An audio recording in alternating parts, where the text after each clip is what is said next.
자, 손석희 사건이요.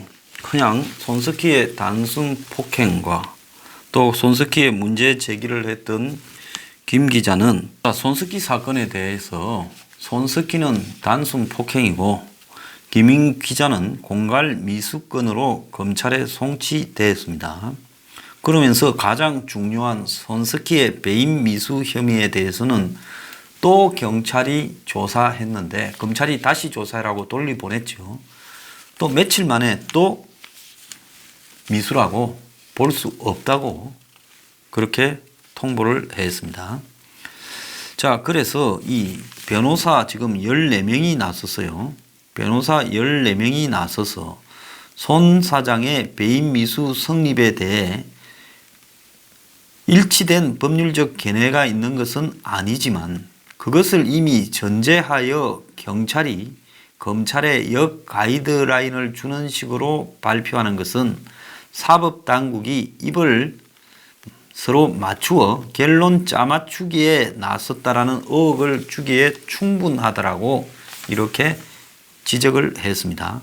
그러면서 변호사연합은 김웅 기자 측의 도움 요청과는 별도로 이 사건의 진실을 담아내려는 언론인을 탄압하려는 중대한 사건으로 규정하고 14인의 변호사를 중심으로 공동 변호인단을 구성해서 김웅 기자에 대한 사법당국의 편파 부실 수사에 대해 대응에 나서겠다고 오늘 막 입장을 밝혔습니다. 변호사 14명이요. 자, 지금 검찰도 이걸 다시 조사를 했는데 경찰이 지금 또 손석희는 배임 미수를 볼 수 없다라고 했습니다. 자, 그래서 지금 손석희가 보면 김웅 기자에게 용역 형태로 2년을 계약하고 월수 1,000만 원을 보장한다고 했고 책임자 회의를 통해 세부 내용을 확정하겠다라고 이렇게 손석희가 1월 달에 김웅 측근에게 보냈습니다. 자, 그랬는데도 불구하고 이것을 배임 미수가 없다라고 다시 보낸 부분에 대해서요. 자, 검찰은 이 사실을 그러면 관계자들을 불러서 다시 조사하겠다라는 입장을 밝히고 있는데요. 제가 여기서 하고 싶은 이야기는 손석희에 대한 팩트체크는 도대체 누가 하느냐는 겁니다. 손석희는 우리 사회의 특정한 정치적인 편향성을 분명히 가지고 온갖 문제들에 대해서 팩트체크를 일방적인 관점에서 해왔습니다. 그래서 손석희가 팩트체크를 한다고 하면 그것이 마치 손석희의 입을 빌면 사실로 검증되는 것처럼 이렇게 보이는 권위가 아닌 이상한 형태의 권위를 가지게 됐어요. 그래서 손석희가 윤지호를 불러가지고 또 팩트체크를 하지 않았습니까? 손석희에게 속았다라는 이런 이 윤지호 관련 기사에게 공감이 10,000개가 지금 있었다는 겁니다. 자, 이 말 손석희가 확인도 없이 윤지호 주장을 보도했다라고 네티즌들이 지난 4월 말에 엄청난 분노를 쏟아부었습니다. 자, 그날 하루 쏟아진 네이버 기사 중에서 네티즌으로부터 4월 29일요. 가장 많은 공감을 얻은 것이 손석희에 속았다라는 내용인 것이었습니다.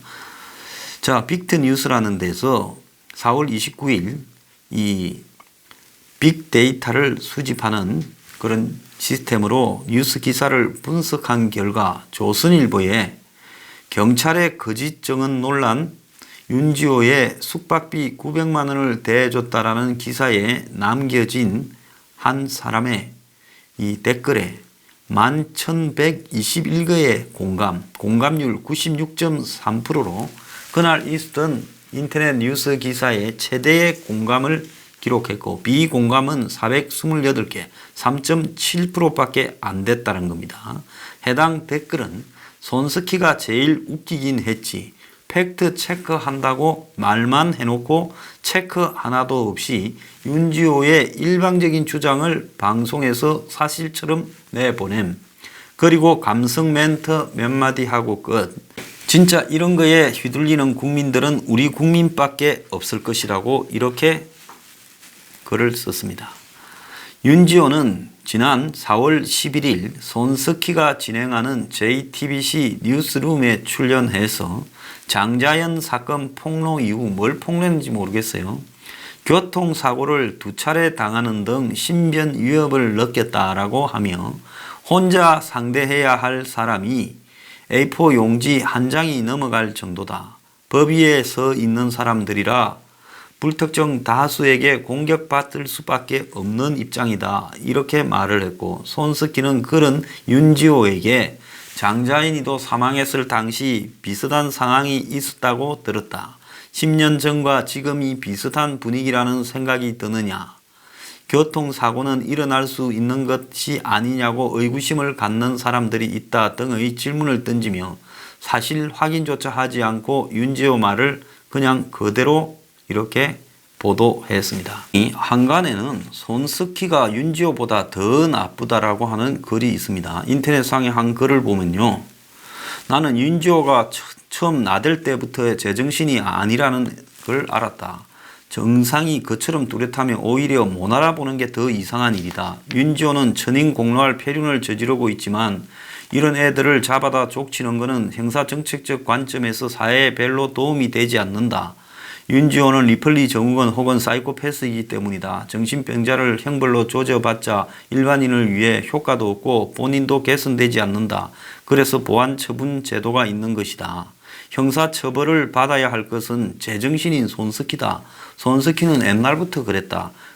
업무론이라면 사죽을 못 쓰며 기어이 설레발을 치고야 만다. 방송국 간판 앵커이자 사장의 행보라고 하기에는 너무나 천박한 섭벽이다.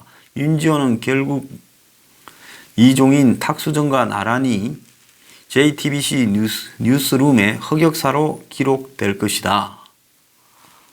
손석희는 언론인으로서 삽질을 거듭하면서도 지금까지 법적 사회적 책임을 지지 않았다. 과오가 누적되고 슬슬 미천이 때려나면 결국은 가라앉게 되어 있다.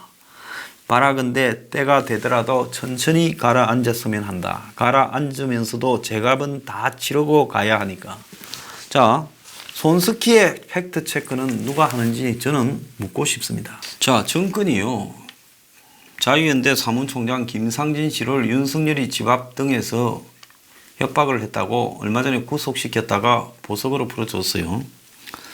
자, 그런데 그때 이제 왜 보석으로 풀어줬냐 하니까 온갖 실제 폭행을 저지르는 민노총에 대해서는 경찰서에서도 폭행을 저지르는 민노총에 대해서는 대응을 하지 못하면서 이 보수 진영의 인사들한테만 말로 하는 부분에 대해서 그렇게 하는 것은 서로 간에 형평성이 없지 않냐, 이 말을 굉장히 의식했을 거다, 그런 이야기들이 한간에 있었습니다.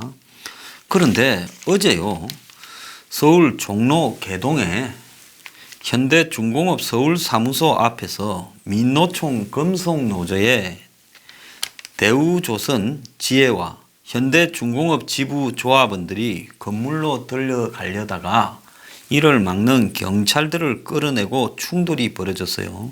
이날 노조원 1000명이 현대중공업의 법인을 분할하는 것과 대우조선 인수합병에 대해 이 결의대를 반대한다고 하고는 서울 사무소 진입을 시도하며 경찰과 몸싸움을 벌였습니다.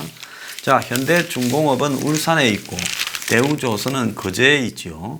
그런데 최근에 대우조선을 지금 과거에 대우조선이 진 부채 때문에 산업은행이 소유하고 있지 않습니까? 이걸 이제 산업은행이 소유한 지분을 현대중공업에 매각해서 현대중공업과 대우조선을 합병해서 하나의 조선사로 이렇게 하려 하지요. 그런데 그 부분에 대해서 양쪽에서 다 지금 반대를 하는 것 같아요. 왜? 그렇게 되면 양쪽에서 상당한 부분의 구조조정이 있을 수 있다. 그래서 둘 다 민노총 산하 금속노조 소속이니까 이제 반대를 하면서 서울에 뭐 지방에 있는 회사들이니까 본사가 지방에 있겠지만 중요한 핵심 인물들은 서울에 있으니까 서울 이 사무소로 몰려와서 어제 이제 진입을 하려다가 막는 경찰과 충돌이 벌어졌는데, 문제는 경찰을 갖다가 질질 그냥 땅에 끌고 다니고 이빨까지 부러뜨렸다는 겁니다. 몸싸움 과정에서요. 자, 이들은 집회 과정에서 경찰의 멱살을 잡고 밀치는 등 폭력을 행사했고 10명이 넘는 경찰관이 이가 부러지고 손목이 골절되는 부상을 당했다고 합니다. 자, 어제 오후에 종로 개동의 이 현대중공업 서울 사무소 앞에 몰려와서 집회를 열고 그랬는데요. 대우조선해양을 인수합병하는 현대중공업이 이달 말에 주총에서 한국조선해양이라는 중간 지주회사를 신설할 계획인데 현대중공업 노조는 자사는 한국조선해양으로 가고 현대중공업은 구조조정할 것이라고 신설에 반대하고 있고요.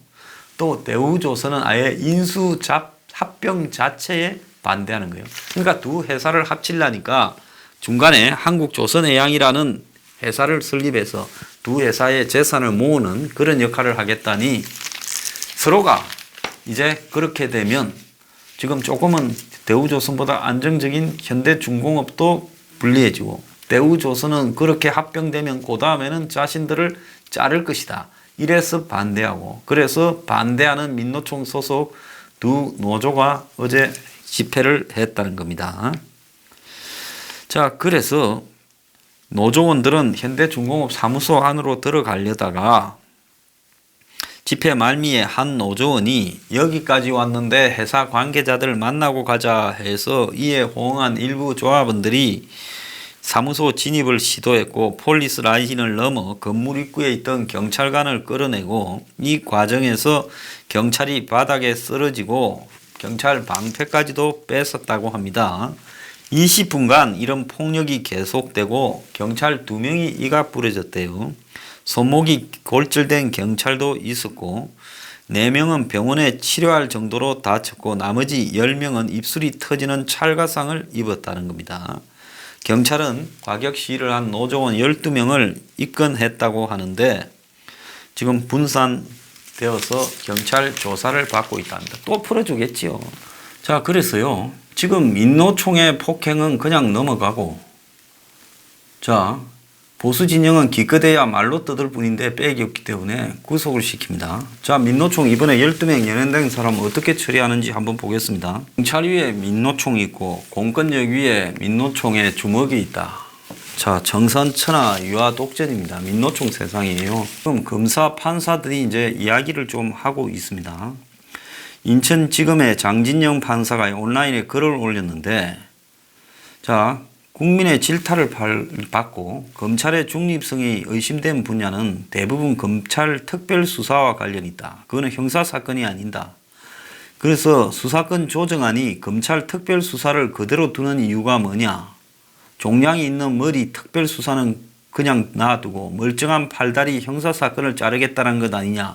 검찰총장은 왜 이 부분을 이야기를 하지 않고 있냐.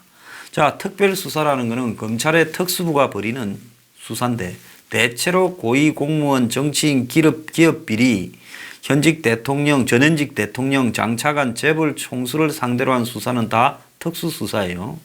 그래서 정권이 항상 적폐청산 등으로 지금 문정권 등이 벌이고 있거나 사정수사라고 벌이는 것은 전부 특수수사고 그러다가 인권 침해 논란이나 정권의 주구가 됐다라는 비판이 많아요. 그런데 검찰 수뇌부는 이 특수수사를 지켜야 검찰이 정권의 존립의 의미를 보여준다고 검찰 스스로가 개가 되는 행동을 하고 있는데 이 말은 왜 안 하냐고 했습니다. 자, 상당수 검사가 이게 옳다고 하고 있고 저도 맞다고 보고 있습니다. 자, 검찰은 형사수사 부분을 주로 치중하고 특수수사라는 것은 없어지고 격수수사도 결국은 일상적인 탈법에 대한 수사로 가야지 처음부터 특수수사라 해서 권력의 적폐청산이니 사정수사니 이런 명분에 기하는 쪽으로 가서는 안 된다고 보고 있습니다. 자, 현직 판사가 청와대 법무비서관 간다고 소문이 파다 했는데 아니라고 잡아떼고 사표 내고 로펌 가서 로펌 영입 광고 다음날 청와대형으로 했다. 김영식 판사 이야기입니다. 자, 16일 전국 법원청사에 배달된 법률 전문지에 로펌의 변호사 영입 광고가 실렸다는 거예요. 양복 차림에 붉은색 넥타이를 한 변호사의 명함판 얼굴 사진과 이름 아래 인천지법 부장판사를 지냈다라는 경력이 있었는데 하루 뒤에 청와대는 문재인이 이 광고의 주인인 김영식 변호사를 민정수석실 법무비서관으로 임명했다고 밝혔습니다. 한 판사는 얼마 전에 김 전 비서관이 로펌 간다는 메일을 받았다.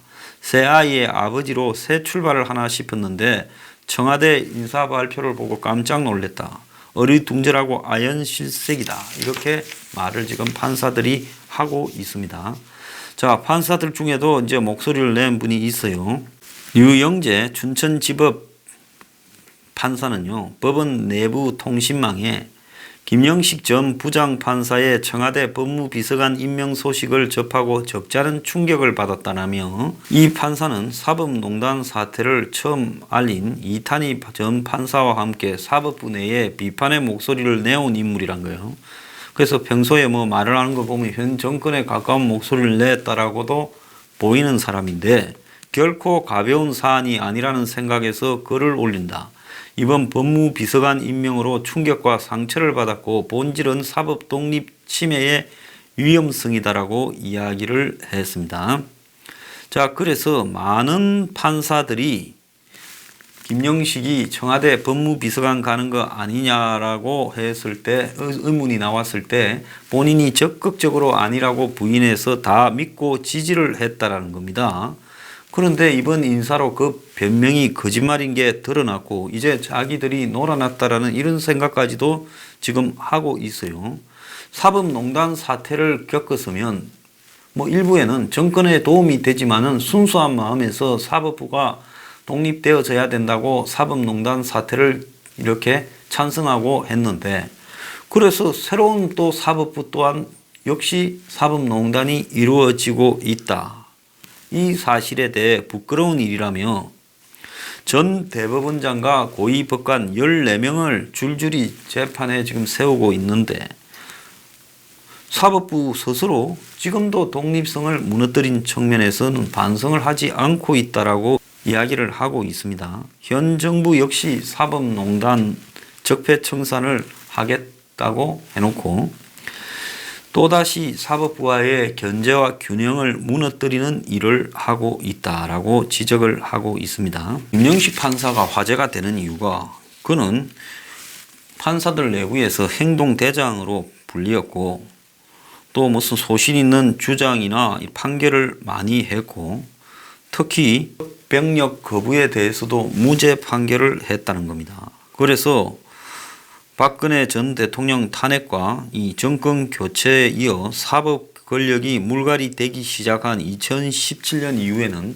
전국 법관 대표자 회의에 적극 참여했고 법관 회의에서 사법 행정권 남용 의혹을 법원이 자체 조사할 게 아니라 검찰이 수사해야 된다 이렇게 주장을 했고 법관 회의가 의혹 연루된 판사에 대해서 국회에 탄핵을 요구할 때 주도적인 역할을 했습니다. 또 당시 역사의 큰 흐름이 바뀌려면 희생양이 필요하다 하고 발언을 해왔다고 합니다. 자, 청와대에서 법무비서관실은 내부 로펌 역할을 한대요. 그래서 청와대 직제상에 청와대 안에서 하는 어떤 정책, 청와대에 밀어붙이는 행동, 현안 등에서 법률적인 문제가 발생하면 거기에 판단을 해주는 역할을 한다는 거예요. 그리고 두 번째는 청와대와 사법부 판사들 사이에 다리 역할을 한다는 겁니다. 자, 그런데 정권이 이 사람을 이런 식으로 지금 데려가 버리면 지금까지 이 사람이 판사로서 이 사법부 내부에 사법농단 이런 부분 청산에 앞장서고 자, 그리고 이 김영식 판사가 우리법 연구회 후신인 국제인권법 연구회 소속이고 또 이 사법농단 청산에 앞장서 놓고 결국 거기 들어가 버리면 자신이 말했던 것이 사법부 정의를 세우기 위한 게 아니라 지 출세하려고 정권의 의도에 따라 사법농단 청산에 앞장서고 그 공을 인정받아서 청와대 법무비서관으로 가서 이제 청와대의 주구가 되겠다. 그것밖에 더 되는 겁니까? 세상 참 믿을 사람 없습니다. 예, 그래서요 전부 다 지 계산하에 정의의 사자임양 하는 겁니다.